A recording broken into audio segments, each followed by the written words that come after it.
Johnas Garrisonas Johnstonas, plačiai žinomas kaip kepenų valgytojas Johnsonas, gimė 1824 m. Liepos 1 d. mažajame Džorke, Naujajame Džersyje. Jo motina buvo Eliza Garrison, o tėvas Isaacas Garrisonas, kuris, manoma, buvo airių arba škotų kilmės. Johnstonas turėjo 5 seseris ir tikėtina, kad jis turėjo ir brolį. Jaunam Johnstonui buvo sunku augti, nes jo tėvas Isaacas dažnai su juo blogai elgėsi. Isaacas buvo ne tik alkoholikas, bet ir per daug apkraudavo savo sūnų darbu. Kad galėtų gražinti susikaupusias skolas, jaunas Johnstonas turėjo dirbti darbininkų ūkyje ir daugybę kartų nualpo iš nuovargio. Be to, Isaacas buvo apibūdinamas kaip piktas, žiaurus žmogus ir tikėtina, kad jis mušdavo Johnstoną, kai šis buvo jaunas. Nors tai galėjo užgrūdinti jaunąjį Johnstoną, tai neabejotinai paveikė jo charakterį, nes vėliau jis tapo girtuokliu, smurtaujančiu, karšto būdo žmogumi. Kai Johnstonas užaugo, jis nebegalėjo pakęsti tokio siaubingo elgesio. Dabar, būdamas paauglys ir pakankamai suaugęs, kad galėtų savimi pasirūpinti, jis nusprendė palikti namus, o netrukus po to susirado darbą medžiodamas banginius pakrantės škūnoje.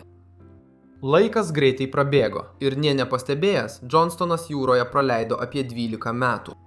Johnstonas pavargo nuo šio darbo ir nusprendė, kad atėjo laikas kažkam įdomesniam. Iki šiol jis buvo tapęs labai dideliu vyru. Jo ūgis siekė daugiau nei 180 cm, o svoris buvo apie 118 kg. Be to, buvo apibūdinamas kaip visiškai raumeningas, beveik neturintis riebalų. 1846 metais prasidėjo Meksikos ir JAV karas. Dabar, būdamas 22 metų, Johnstonas nusprendė įstoti į JAV laivyną, tačiau jo jūreivio karjera truko neilgai. Būdamas Denyje, vienas iš Johnstono draugų buvo nubaustas leitenanto. Supykęs dėl to, Johnstono impulsyvumas paskatino jį smogti savo viršininkui. Smūgis pataikė į kaklą ir laikinai atėmė jam sąmonę. Apsvaigęs leitenantas atsikėlė, bet jis nebuvo tikras, kas tiksliai įvyko, nors įtarė, kad tai buvo Johnstonas. Dėl to Johnstonas buvo nubaustas ir jam buvo uždrausta išeiti į krantą visą mėnesį. Kai Johnstonui pagaliau buvo leista išlipti į krantą, jis dezertiravo iš JAV karinio jūrų laivyno ir iškeliavo į didžiuosius laukinius vakarus. Kad būtų išvengta suėmimo, už kurį galėjo būti nubaustas pakariant, jis pakeitė savo vardą iš Johno Johnstono, Garrisono, į tiesiog Johną Johnsoną. Manoma, kad jis nukeliavo į Kaliforniją, kur praleido laiką kasdamas auksą prieš pat aukso karštinės pradžią. Po to Johnsonas keliavo į rytus per Koloradą, tada į šiaurę per Vajomingą ir galiausiai atsidūrė Alderio Gulkšo teritorijoje, pietų Montanoje. Ten jis dirbo malkų kirtėjų ir dėl savo stambaus sudėjimo buvo labai geras tiekiant malkas garlaiviams. Tačiau jis taip pat dirbo daugybę kitų darbų, įskaitant medžioklę, spąstų statymą ir nelegalią prekybą alkoholiu. Būtent tuo metu jis susipažino su savo viso gyvenimo draugu ir partneriu J.X. Bidleriu. Abu vyrai mėgo gerti ir turėjo smurtinę prigimtį, kurią jie tiesiog mėgavosi. Nors Johnsonas buvo patyręs kalnų medžiotojas, didžiąją dalį savo laiko Montanoje jis praleido kovodamas su Amerikos čiabuviais. Būtent dabar pradėjo augti mitas apie Johnsono gyvenimą. Legenda pasakoja, kad būdamas Montanoje, jis sutiko jauną moterį iš plokščiaugalvių indėnų genties. Galiausiai ji tapo jo žmona ir kartu jie gyveno rąstinėje trobelėje, kurią Johnsonas buvo pasistatęs pats. Žinoma, netrukus Johnsono žmona pastojo ir atrodė, kad jis pagaliau galės gyventi gražų, ramų gyvenimą. Tačiau taip nebuvo lemta. Vieną dieną, 1847 metais, kai Johnsonas buvo išėjęs, grupė indėnų iš varnų genties užpuolė jo namus. Deže, Johnsono nėščia žmona buvo nužudyta per šį susidūrimą, o jo namas sudegintas iki pamatų. Kai Johnsonas apie tai sužinojo, jis prisiekė medžioti varnų genties narius ir atkeršyti. Johnsonas buvo geras kovotojas ir dar geresnis medžiotojas. Jis buvo gerai apsirūpinęs ir pradėjo atiminėti savo priešų gyvybės. Kai varnų vadas apie tai sužinojo, jis pasiuntė būrį iš 20 geriausių savo karių, kad šie galutinai susidorotų su Johnsonu. Tačiau jiems nepavyko. Kepenėdis Johnsonas nužudė kiekvieną iš jų.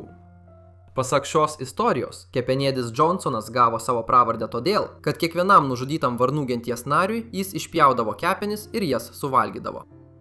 Varnų genčiai kepenys buvo būtinos patekti į pomirtinį gyvenimą, todėl valgydamas jas, Johnsonas rodė didžiausią nepagarbą genčiai, atimdamas iš mirusiųjų galimybę patekti į pomirtinį gyvenimą. Johnsonas buvo negailestingas. Norėdamas atkeršyti už savo velionę žmonos mirtį, manoma, kad Johnsonas nužudė daugiau nei 300 varnų genties žmonių. Iki to laiko jo reputacija buvo išaugusi tiek, kad indėnų gentis drebėjo vien išgirdusios jo vardą. Tačiau Johnsono keršto žygį prieš Crow gentį nutraukė tai, kad jį pagrobė grupė indėnų iš juodapėdžių genties. Žinodami, kad Crow gentis už jį sumokės nemažą kainą, jie surišo jį odiniais diržais ir nurengė iki pusės, kol galės susitikti su pirkėjais. Tačiau juodapėdžių gentis labai nuvertino kepenų ėdiko Johnsono sugebėjimus. Jo tipį saugoti paskyrė tik vieną žmogų. Netrukus Johnsonas išsilaisvino iš odinių diržų ir pritrenkė sargybinį. Po to jis greitai ištrūko iš juodapėdžių stovyklos ir pasileido į mišką. Buvo net gandų, kad jis buvo toks alkanas, jog nukirto vienam sargybiniui koją ir ją suvalgė bėgdamas. Stebėtina, bet bėgdamas nuo juodapėdžių genties, Johnsonas sutiko savo seną partnerį, kuris padėjo jam rasti kelią namo. Pasak pasakojimo, maždaug po 25 metai nuo žmonos mirties, kepenų valgytojas Johnsonas pagaliau susitaikė su Crow gentimi. Manoma, kad ši taika buvo sudaryta dėl didėjančio Amerikos pasienio karų keliamo pavojaus ir augančio smurto tarp indėnų genčių. Vis dėlto ši populiari istorija apie Johnsono žmoną, jo kerštą ir jaudinantį pabėgimą iš tikrųjų buvo mitas. Nėra jokių tikrų įrodymų patvirtinančių šią istoriją ir daug kartų pats Johnsonas teigia, kad ji yra neteisinga. Jis tvirtai teigė niekada neturėjęs žmonos. Pasirodo, ši istorija kilo iš to, kad jis lydėjo indėnę moterį į paribio forpostą. Atvykus jį teigė, kad jie yra vyras ir žmona, kad prie jo nepriekabiautų. Be to, jo karinėse įrašuose nėra jokios užuominos apie asmeninį karą su Crow gentimi. Iš tikrųjų, didžiąją laiko dalį jis su Crow gentimi sutardavo gerai. Vienas šaltinis netgi teigia, kad jis buvo paskirtas Crow tautos vadu iš pagarbos jam. Nors Johnsonas pripažino nužudęs keletą Crow karių, visi šie atvejai buvo savigyna. Prasidėjus pilietiniam karui, Johnsonas nusprendė įstoti į Sąjungos armiją ir prisijungė prie 1-osios divizijos 2-osios Kolorado kavalerijos, 4-osios brigados H kuopos žvalgu. Tuo metu jam buvo 39 metai. Vėlgi, Johnsono tarnyba ginkluotosiose pajėgose truko neilgai. Praėjus vos 5 dienoms, jis dezertiravo iš armijos ir visus uždirbtus pinigus išleido viskiui. Nepaisant to, vėliau jis buvo paskirtas į 2-ąjį pulką. Ar jis buvo nubaustas už dezertiravimą, ar sugebėjo išsisukti apgaulę, nėra žinoma. Bet kuriuo atveju 1864 metų spalį Johnsonas dalyvavo Westporto mūšyje, kurio metu buvo pašautas į koją ir petį. Kai jis pasveiko, Johnsonas toliau kovojo pilietinėme kare, kol buvo paleistas 1865 metų rugsėjo 23 dieną. Nežinodamas, ką dabar daryti, Johnsonas nusprendė grįžti namo ir užsiimti tuo, ką geriausiai mokėjo – dirbti aukso kasyklose, prekiauti alkoholiu ir kirsti medžius. Žinoma, didžiąją dalį sunkiai uždirbtų pinigų jis išleido savo priklausomybei nuo viskio. Dirbdamas medkirčiu, anuomet vadintų Woodhawku, Johnsonas ir jo partneris dažnai būdavo užpuolami. Medkirčio darbas visada buvo pavojingas, bet kadangi jie stovyklaudavo pačiame Siu krašto centre, daugelis manė, kad jie pasirašo savo mirties nuosprendį. 1868 metų vasarą vietovėje buvo pranešta apie 7 nužudytus medkirčius.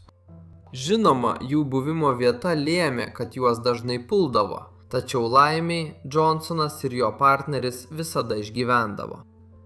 Tais pačiais metais, dirbdamas prie Maselšelio upės žiočių, Johnsonas ir kiti medkirčiai pateko į 6 genties vyrų pasalą. Įvyko susišaudimas, per kurį abiejose pusėse buvo sužeistų, o vienas su genties vyras žuvo. Netrukus po to kova peraugo į aklavietę. Nepaisant to, Johnsonas išėjo į atvirą lauką ir apsimetė, kad vaišinasi mažu kepenų gabalėliu, kurį nuėmė nuo savo peilio. 5 likė gyvi ir jo bendražygiai visi manė, kad tai buvo tikra. Būtent čia jis buvo pavadintas Liver Eating Johnsonu. Be to, kad pjovė medieną garlaiviams, Johnsonas taip pat gaudė žvėris ir medžiojosi teritorijoje. Jie jo nepriėmė svetingai. Jie ne tik vogė jo spąstus ir kailius, bet vieną kartą netgi įsiveržė į jo trobelę ir laukė, kol jis grįš namo, kad galėtų jį užpulti. Dėl to Johnsonas turėjo statyti spąstus. Tai apėmė užnuodytą mėsą ir mažą tunelį po jo trobele. Trobelę, jei būtų užpultas. Kai Johnsonas suprato, kad kažkas negerai, jis įlindo į savo tunelį ir šaudė į indėnus iš po grindų lentų. Johnsonas klestėjo gyvendamas kalnų klajūno gyvenimą ir taip gyveno gerokai perkopęs 40. Jis dalyvavo kiekvienoje didelėje kovoje ir net tapo generolo Mileso žvalgu. Tačiau tuo metu jo nelegalaus alkoholio prekybos laikai jau buvo pasibaigę. Jis žinojo, kokie pavojai slypi prekiaujant viskiu, o jo senas amžius reiškia, kad rizika buvo tiesiog per didelė. Metų metus jis uždirbo puikius pinigus iš šio verslo, ypač todėl, kad buvo pakankamai drąsus keliauti per VUP-APO teritoriją, kuri buvo laikoma viena pavojingiausių ir priešiškiausių vietų, kur galėjo lankytis baltasis žmogus. Pasirinkęs saugesnį darbą, kurį laiką jis vedė keliones į kalnus pietų Montanoje. Jis taip pat tęsė savo įprastus medžioklės ir spąstų statymo įpročius. Nors jis ir pabandė vieną verslo sumanymą, kurį laiką įkūrė pašto diližanų liniją. 1880-aisiais jis tapo įstatymo sergėtoju Colsono miestelyje, Maršalo apygardoje, Red Lodge, Montanoje. Tačiau darbas buvo neįdomus, todėl jis nusprendė prisijungti prie laukinių vakarų šou. Tačiau ši karjera truko neilgai. Teigiama, kad Johnsonas nekentė Bilo Koldžio. Be to, jis nebuvo patenkintas savo atlyginimu, todėl Johnsonas metė darbą ir grįžo į Colsoną. Pavargęs būti tarp kitų žmonių ir norėdamas ramaus gyvenimo vienumoje, jis pasistatė trobelę miške, kad galėtų ten nugyventi likusį gyvenimą. Tačiau netrukus jis tapo miestelio šerifu. Šias pareigas jis ėjo iki pat išėjimo į pensiją. 1894 metais. Jis dar keletą metų gyveno miestelyje, kol 1899 metų gruodį buvo paguldytas į veteranų ligoninę Santa Monikoje, Kalifornijoje. Jis mirė vos po mėnesio, 1900 metų sausio 21 dieną. Johnas Johnsonas buvo palaidotas veteranų kapinėse Los Andžele. Tačiau po derybų ir kampanijos, kurią 1974 metų birželį surengė grupė jaunų studentų, Johnsono palaikai buvo perkelti į Old Trail Town, Colbyje, Vajomingo valstijoje. Miestelis yra vos už 65 mylių nuo jo buvusios trobelės Red Lodge ir buvo viena iš jo mėgstamiausių vietų.